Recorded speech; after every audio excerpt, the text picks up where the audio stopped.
No quiere decir que al Señor no lo siguieran 5,000, pero no se ve en el ministerio del Señor, no se ve una conversión inmediata de 5,000 personas. Se iban añadiendo, y por supuesto, cuando les dio de comer a aquellos 5,000, dice la Biblia, sin contar mujeres y niños, se iban agrupando. Al ir conociendo la fama del Señor, el mensaje del Señor, se iban agregando. Pero Pedro en el primer mensaje se convierte en 5,000. Y empieza, hermano, la iglesia a tener una serie de eventos milagrosos que impactaron el mundo hasta el día de hoy. Y por eso el Señor les dice: la obra que yo hago, ustedes también la harán. ¿Cuántos dicen amén? Toque al hermano que tiene a la par, si se anima, si tiene fe, aleluya. Tóquelo y dígale: tú también puedes hacer la obra de Dios. Dígale, así como con poder del Espíritu. Tú también puedes hacer la obra de Dios. El Señor lo prometió. Esa fue una promesa del Señor. La obra que yo hago, vosotros también la vas a hacer, y mayores cosas haréis. ¿Cuántos dan gloria a Dios, hermano? Pero ¿a qué obra se estaba refiriendo el Señor? Bueno, vamos a verlo en la Escritura.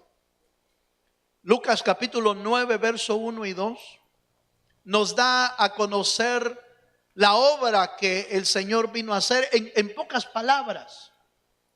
Lucas capítulo 9, versículo 1 y 2.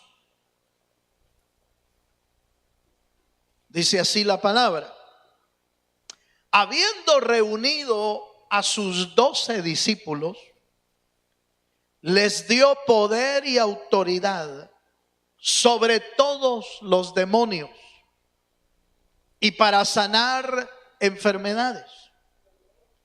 Y los envió a predicar el reino de Dios. Y una vez más, y a sanar a los enfermos. ¿Cuántos dicen amén, hermano? Fíjese que en este pasaje de la Escritura y en otros pasajes de la Biblia, Mateo 28, Marcos 16, donde está la famosa, la gran comisión, el Señor hace énfasis en la labor que les estaba dejando a los discípulos hacer. Y entre esa labor, entre esa obra, pueden resaltar 3 cosas importantes. La primera, y quizás la más importante, no es que estén en el orden exactamente como yo lo voy a enseñar, pero las 3 cosas importantes de la obra de Dios están, en primer lugar, en darle a los discípulos la autoridad y el poder para predicar un evangelio que transformara las almas de los que oyeran la palabra del Señor. Esa palabra no es una palabra de Dios vacía. Cuando se predica, cuando se enseña, cuando se habla de la palabra de Dios, no es una palabra vacía, es una palabra que en sí misma lleva poder. ¿Por qué? Porque es palabra de Dios. Y la palabra de Dios en sí misma tiene el poder del Señor. ¿Cuántos dicen amén?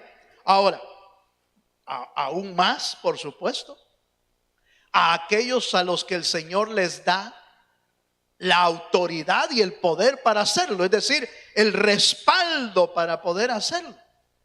Pero esa palabra que llega al corazón de una persona, cuando viene de Dios, hermano, puede hacer transformaciones que nadie más puede hacer en la vida de una persona. Aún personas que uno podría considerar, mire, yo pienso que ese no se puede salvar, si es que yo creo que ese es el diablo. Por lo menos primo ha de ser del diablo. Porque hay gente mala, hermano, ¿sí o no, hermano? Hay gente mala en el mundo. ¿Y cómo no va a haber gente mala si está si primero no tienen a Dios, ¿cómo no va a haber maldad? Si el mundo está lleno de maldad, si el mundo está lleno de espíritus, está lleno de la influencia del príncipe de este mundo, ¿cómo no va a haber maldad en la gente? Pero hay personas que aunque no tienen al Señor, pues alguno como que logra ver algunos rasgos de moralidad, algunos rasgos de buenas obras. Hay personas que no tienen a Cristo, pero mire, hermano, son tan respetuosos, son tan honestos. Hay gente que le gusta hacer buenas obras y aunque no tiene a Cristo en el corazón. Lamentablemente usted y yo sabemos que aunque aparenten una buena personalidad moral, una buena personalidad en cuanto a hacer el bien, la Biblia deja bien claro que la salvación no es por obras, para que nadie se gloríe. No, nadie va a poder ser salvo por medio de las buenas obras o porque se guardó moralmente. Lamentablemente no. Lo que yo sí creo es que cuando Dios ve a esas personas, pues Dios les envía salvavidas de salvación. Les envía personas para que les vayan a hablar de Jesucristo.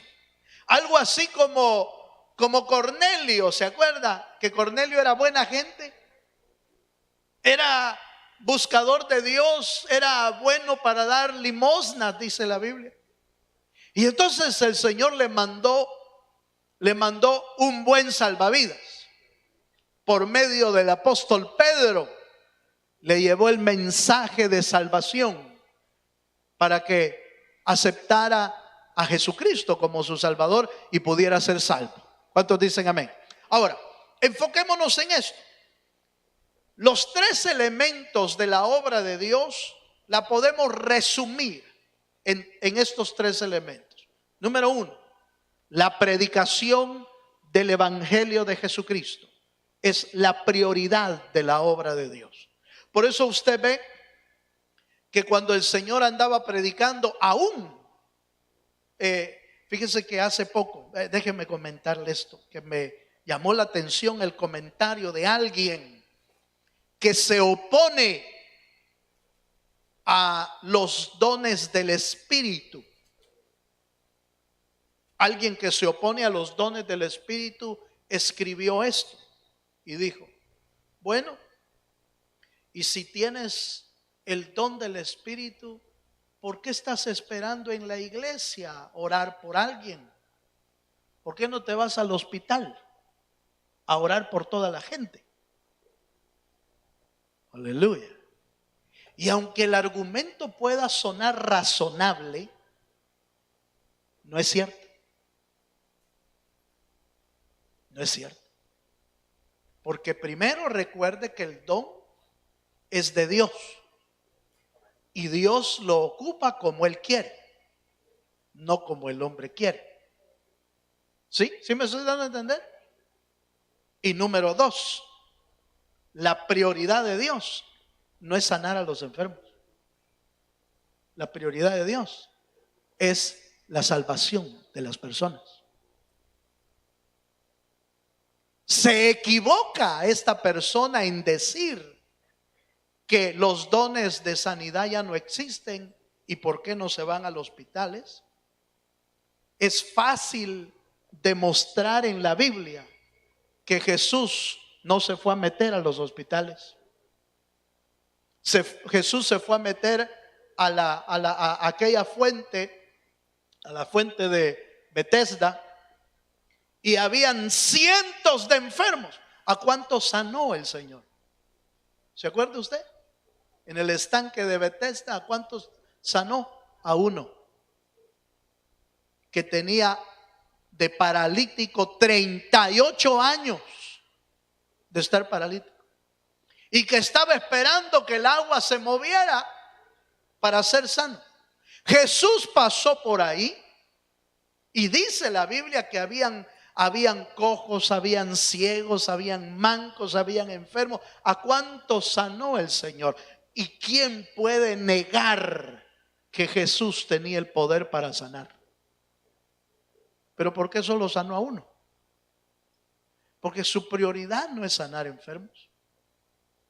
Su prioridad es salvar las almas que están perdidas. La peor enfermedad del hombre no es el cáncer. La peor enfermedad del hombre no es el SIDA. La peor enfermedad del ser humano no es el Alzheimer. La peor enfermedad del hombre se llama pecado, porque mata el alma y lo envía al infierno por la eternidad. Por eso el Señor no está tan interesado en las sanidades, aunque Él puede sanar. ¿Cuántos dicen amén? Se equivocan en decir que los dones deberían de estar en los hospitales. No, es que Dios sana a quien Él quiere, cuando Él quiere y donde Él quiere. Dele un fuerte aplauso al Señor, sí, Señor. ¿Cuántos dan gloria a Dios? Vale, entonces veamos un poquito más. Entremos a la parte de la palabra.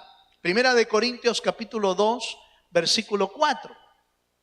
El apóstol Pablo hace énfasis en que la predicación que él daba tenía ciertas características. Primera de Corintios capítulo 2, versículo 4. ¿Lo tiene, hermano?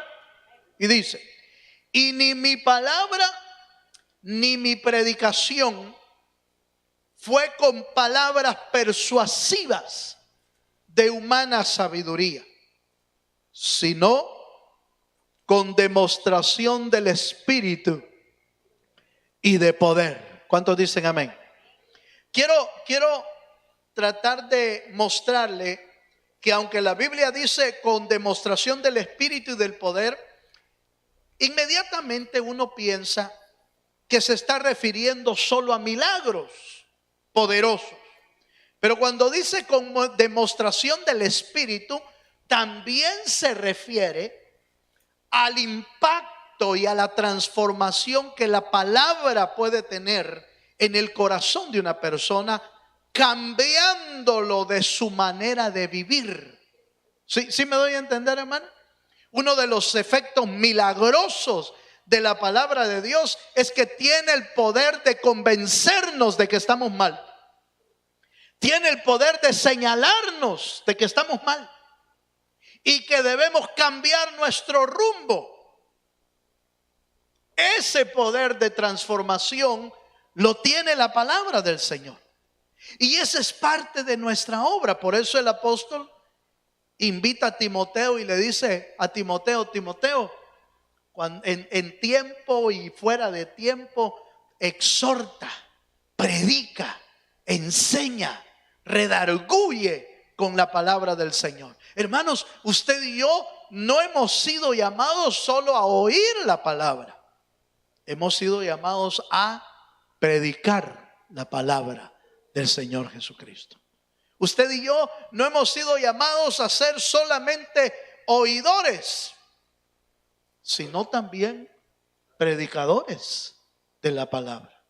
Cada uno en el lugar, en el momento indicado o donde se pueda, usted y yo somos llamados a enseñar que Cristo es el único que puede salvar nuestras almas. ¿Está de acuerdo, hermano? Mire lo que dice 2 de Timoteo capítulo 4, versículo 2. 2 de Timoteo capítulo 4, versículo 2. Ahí estamos. Dice: que prediques la palabra, que instes a tiempo y fuera de tiempo, redarguye, reprende, exhorta con toda paciencia. ¿Y con qué, hermano? Y doctrina. Aquí hay dos cosas importantes que debemos hacer mención. La primera es que el Señor nos ha dado o nos quiere dar la autoridad para poder predicar su palabra. A los apóstoles les dio autoridad. Les dio autoridad y les dio poder para predicar. ¿Cuántos dicen amén? Entonces, número uno, Usted y yo somos llamados a predicar el evangelio. Hermano, yo no sé cuánto tiempo tiene usted de ser evangélico. Aleluya. No sé cuánto tiempo tiene de ser cristiano.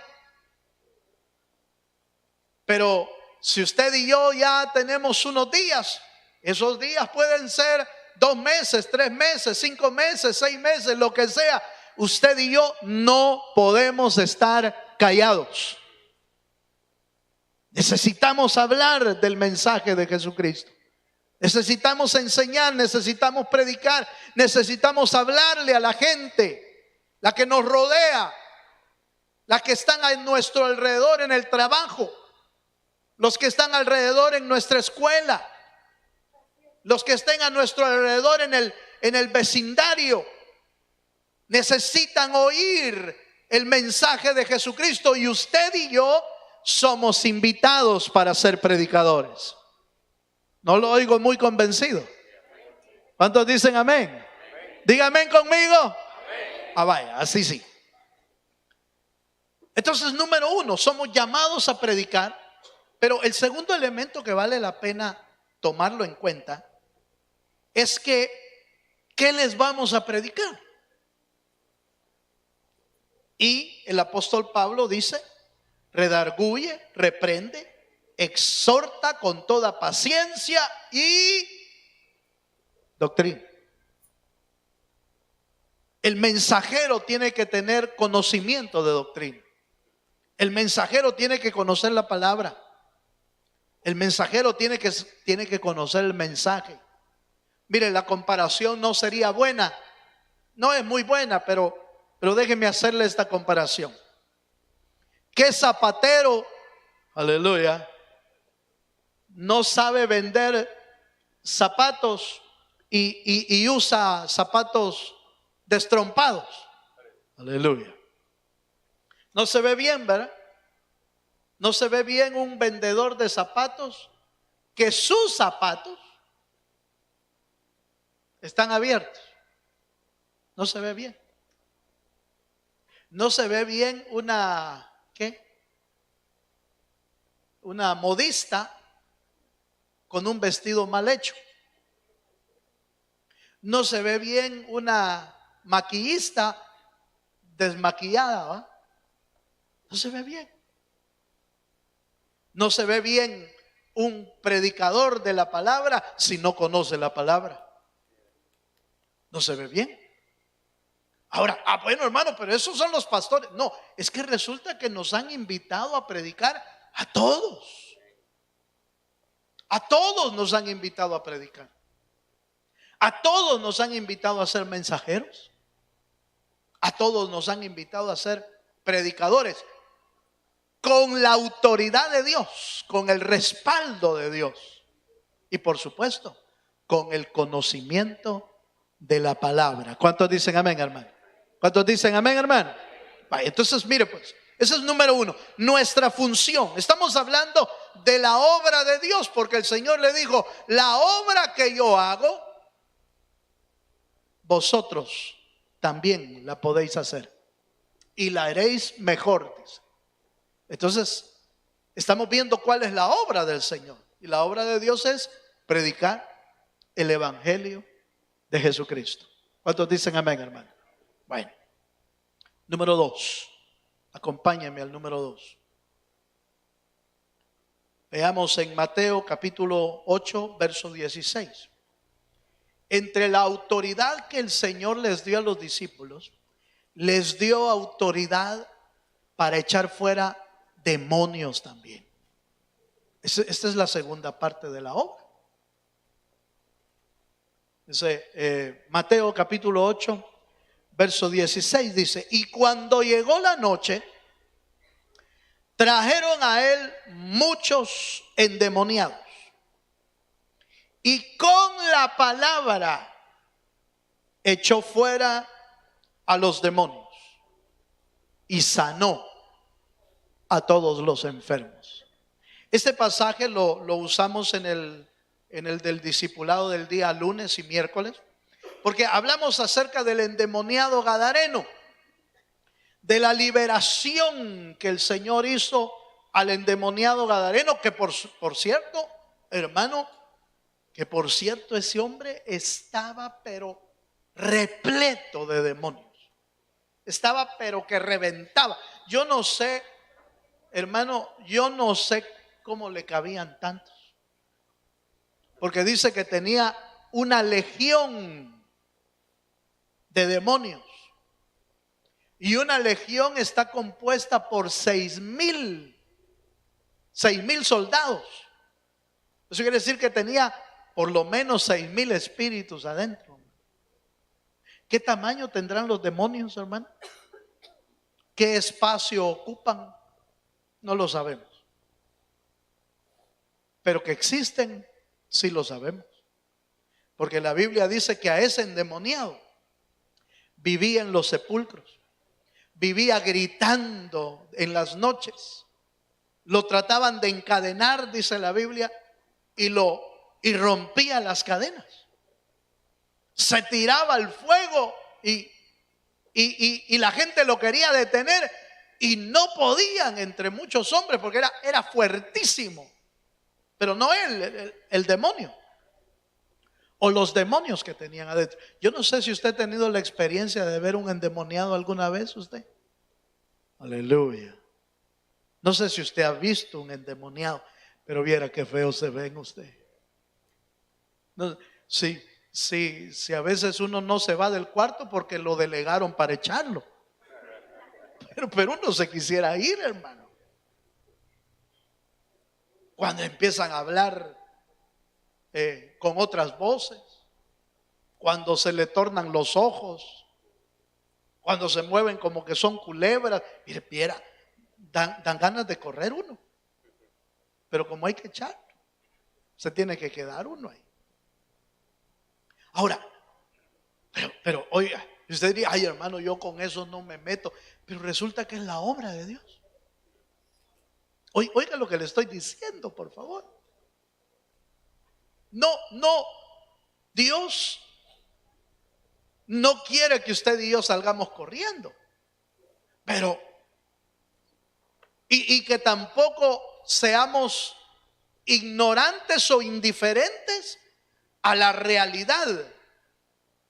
Día tras día, usted y yo tenemos alguna oposición que a veces son espirituales, pero que quizás ni nos hemos dado cuenta que son espirituales.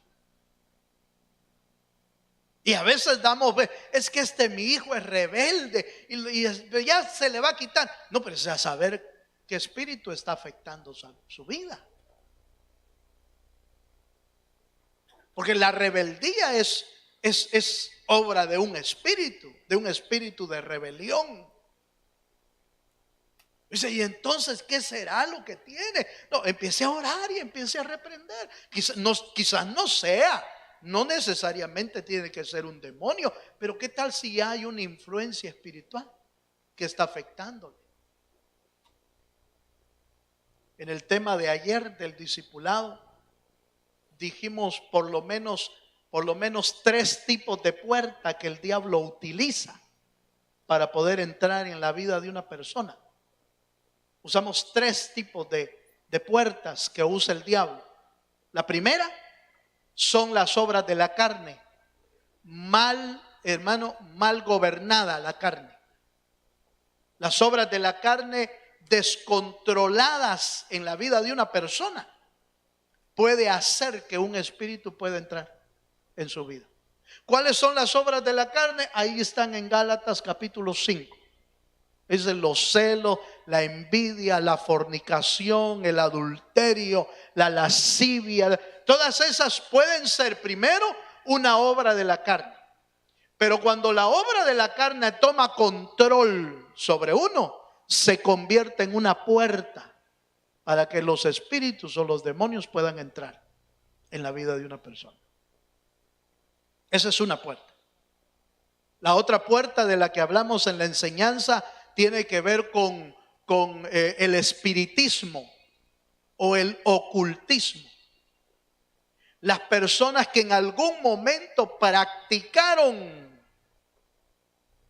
ese tipo de cosas pudo haber sido una puerta para que espíritus entraran. ¿Por qué? Porque el ocultismo y el espiritismo es una puerta a una dimensión de espíritus.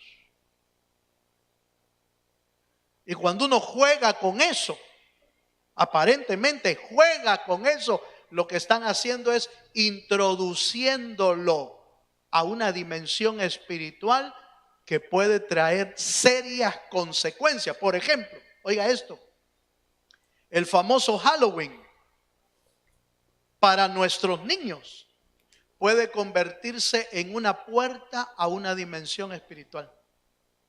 Porque estamos hablando de fiesta para muertos y fiesta para la muerte. Entonces, cuando nuestros niños participan de ese tipo de cosas, quedan expuestos a un ambiente espiritual, hermano, contaminado. Yo, mire, le voy a contar esta experiencia del famoso Halloween una vez. Esto fue en El Salvador. No era yo pastor todavía, me parece, pero estaba ya sirviendo en la obra, en la empresa donde yo trabajaba. Para el famoso 31 de octubre, una compañera de trabajo, no recuerdo ni el nombre, pero era una compañera de trabajo, decidió celebrar el Halloween y meter a sus niños y a sus niñas en ese ambiente. Disfrazó a sus niñas y el famoso día del 31, en la noche, a la hora de dormir, ella se levantó. Ella me contó eso a mí personalmente. Yo la mandé con un pastor donde ella vivía, había una iglesia, y la mandé. ¿Qué pasó con ella? Ya no supe, pero me dijo, a medianoche se despertó ella, hermano, con una fiebre y con balbuceo, hablando cosas incoherentes y con unos deseos de matar a sus hijas, de matar a sus hijas, que si el esposo no hubiera estado, a saber qué hubiera pasado, porque la lograron detener. Entonces ella se quedó tan grave que un tiempo no logró llegar al trabajo y la empezaron a atender espiritualmente. Porque no, hermano, el disfraz no es un juego.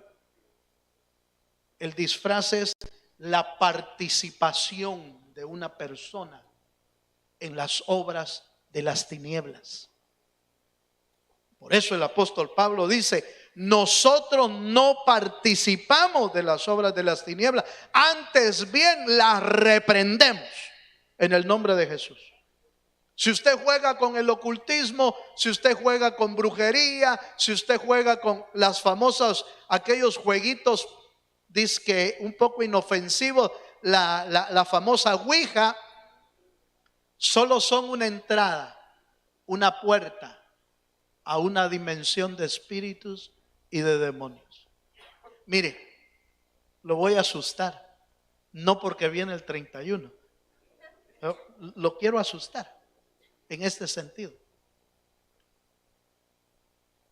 Diría yo, que quizás en el mundo hay más espíritus y demonios que habitantes humanos en la tierra. Muchos más. Ay, hermano, ¿y cómo lo prueba? Mire, ¿cuántos ángeles caídos se trajo el diablo? La Biblia dice que la tercera parte de los ángeles del cielo se vinieron con las propuestas de Satanás, que el Señor lo reprenda. La tercera parte de los ángeles, eso sin contar demonios y espíritus, porque los ángeles caídos son unos, los demonios son otros y los espíritus son otros. ¿De dónde salieron? Eso lo vamos a ver en otro tiempo. Con razón, en uno solo, en el Gadareno, habían 6,000 adentro. Póngale que hubieran 6,000 por habitante. No, dejémoslo hasta ahí. Yo no estoy diciendo números. Pero ¿cuántos habrán en el mundo? Ahora, uy, hermano, ya no hable de eso. Hermano, no voy a dormir. No, espérese. Resulta que la obra de Dios es predicar el evangelio de Jesucristo y echar fuera los demonios. Esa es parte de la obra de Dios.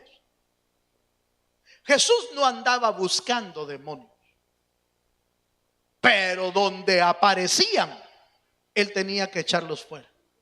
Hermano, muchas veces nosotros no nos hemos dado cuenta que las operaciones de destrucción en nuestro hogar, que las operaciones de división en nuestra familia, que las operaciones de infidelidad, de las operaciones de drogadicción, son producto de espíritus y de demonios que están rodeando nuestro ambiente. Entonces, ¿qué nos toca a nosotros? Nos toca lo que la Biblia dice. La obra que yo hago, vosotros también la vas a hacer. Y con mayor fuerza. Veamos la escritura. Acompáñenme, por favor. Lucas capítulo 10, verso 19.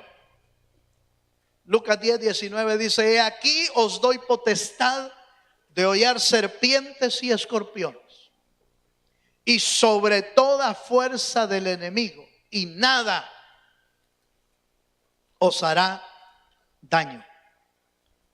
Esas serpientes y escorpiones no son serpientes y escorpiones físicas.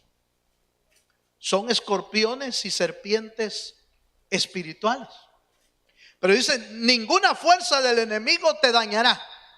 Pero eso quiere decir que vamos a tener que enfrentarnos a esas fuerzas de maldad, a esas fuerzas diabólicas, a esas fuerzas espirituales que están estorbando nuestra casa, están estorbando nuestra vida, están estorbando a nuestros hijos, y tenemos que echarle punta, pues. Tenemos que pararnos en nuestros pies firmes y decirle: Señor, si hay algo que esté estorbando en mi casa, yo me paro firme, Señor, porque tú lo prometiste. La obra que tú hiciste, también yo la puedo hacer por la autoridad que Él nos da. Fíjense que Herodes, un poco molesto con el Señor, le mandó a decir que parara de hacer la obra. ¿Se acuerdan? Le mandó a decir: deja de hacer la obra. Y le dijo el Señor: díganle a esa zorra, dijo Jesús, díganle a esa zorra que hoy y mañana echo fuera demonios. Así le dijo: hoy y mañana y el tercer día hago tal cosa. Pero le dijo: echo fuera demonios. Como diciéndole: yo a eso vine. Como diciéndole a Herodes: a eso vine a esta tierra. Vine a liberar a mi pueblo. ¿De qué? De la opresión que el diablo está ejerciendo sobre la vida de mucha gente.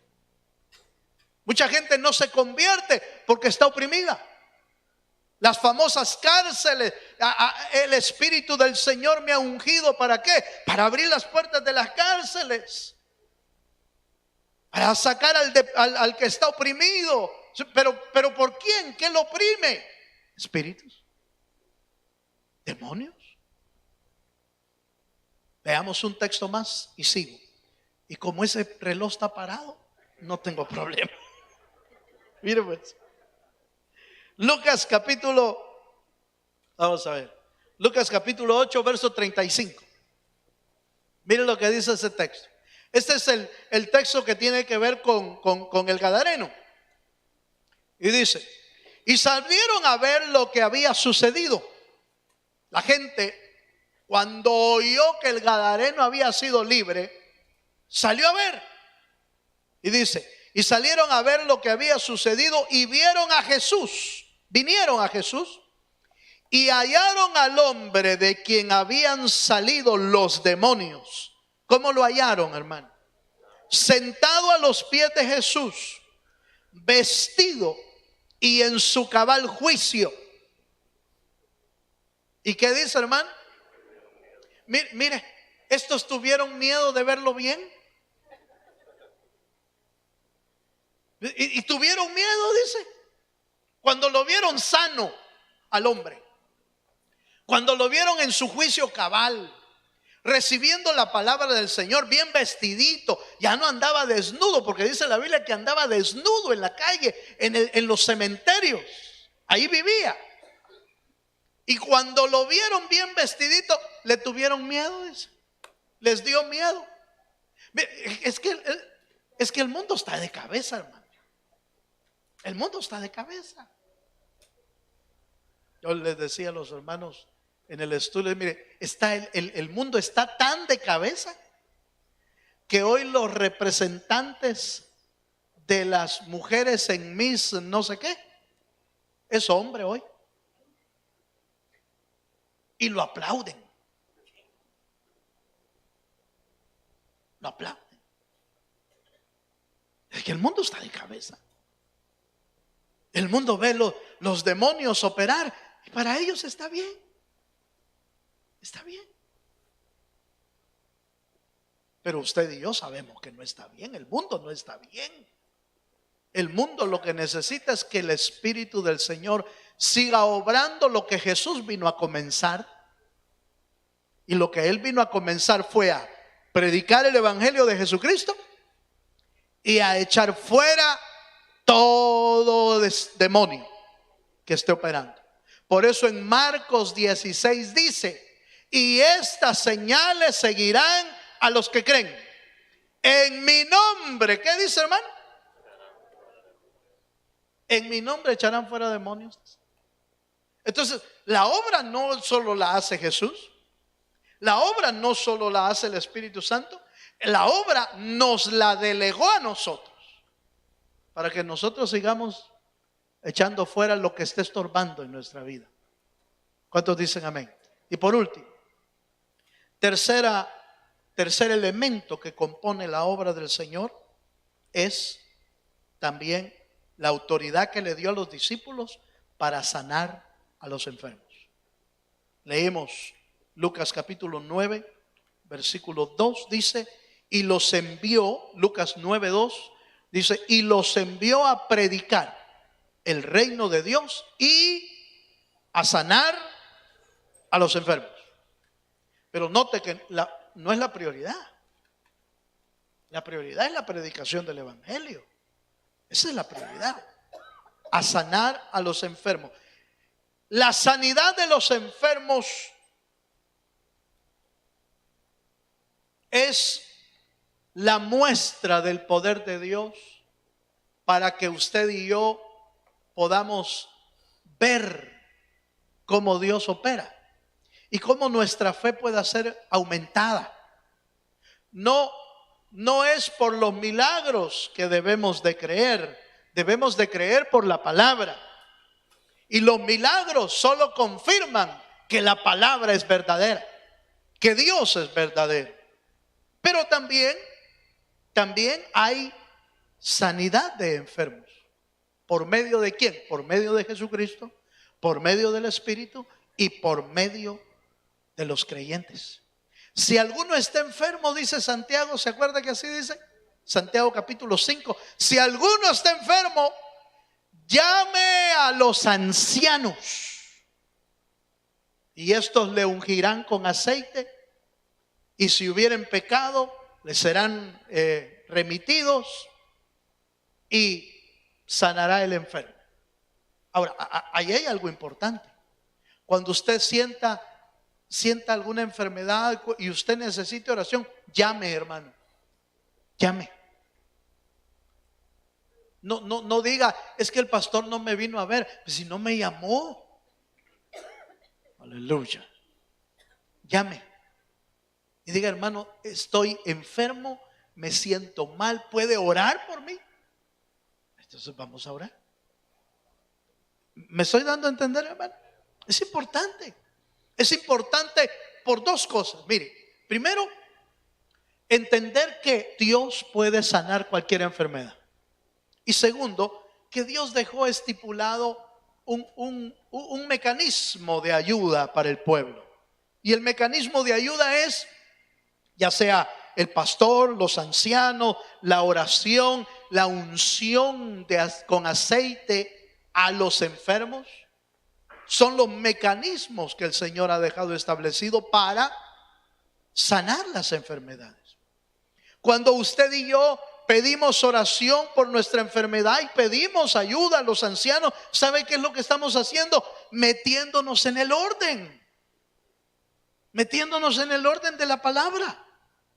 En otras palabras, estamos diciendo: Señor, yo creo en lo que tú dejaste establecido. Yo creo, Señor. Y voy a esperar que tú hagas la obra en mi vida. ¿Cuántos dicen amén, hermano? Si es uno de sus hijos que está enfermo, usted puede orar. Los padres pueden orar por el niño. Pueden ungirlo con aceite. Pueden hacerlo. Y hay que hacerlo con fe. Porque el enfermo será sano no por quien oró, sino porque Dios quiere sanarlo.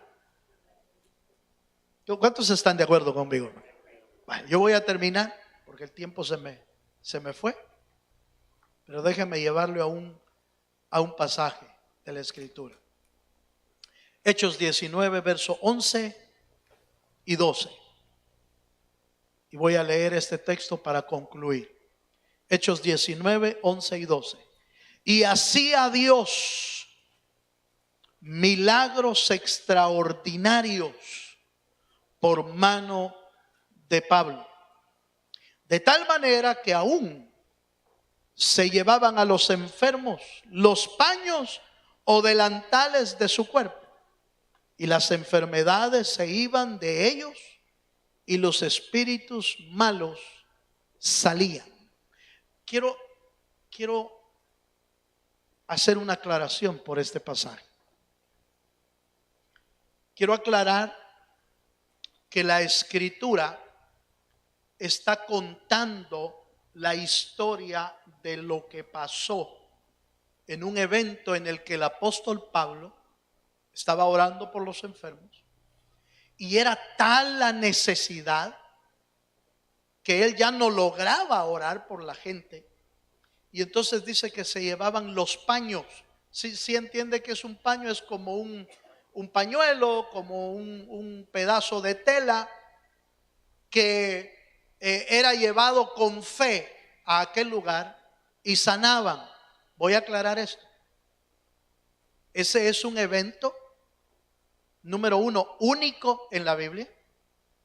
Número dos, es un relato de lo que pasó, no es una orden que así se haga. Hay que aprender a diferenciar en lo que es una orden y un mandamiento apostólico o de Dios y lo que es un relato.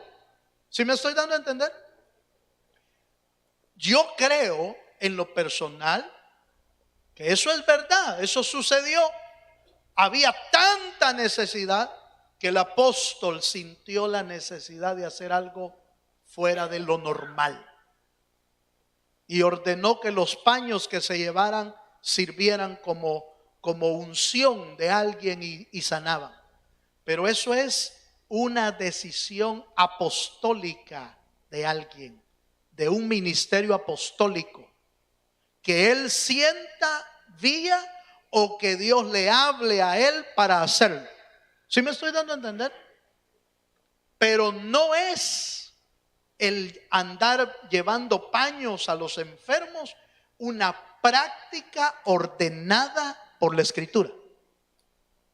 Una cosa es una orden y una práctica mandada por Dios, y otra cosa es el relato de un acontecimiento. ¿Me estoy dando a explicar, hermano? En otras palabras, no vaya a andar llevando paños usted.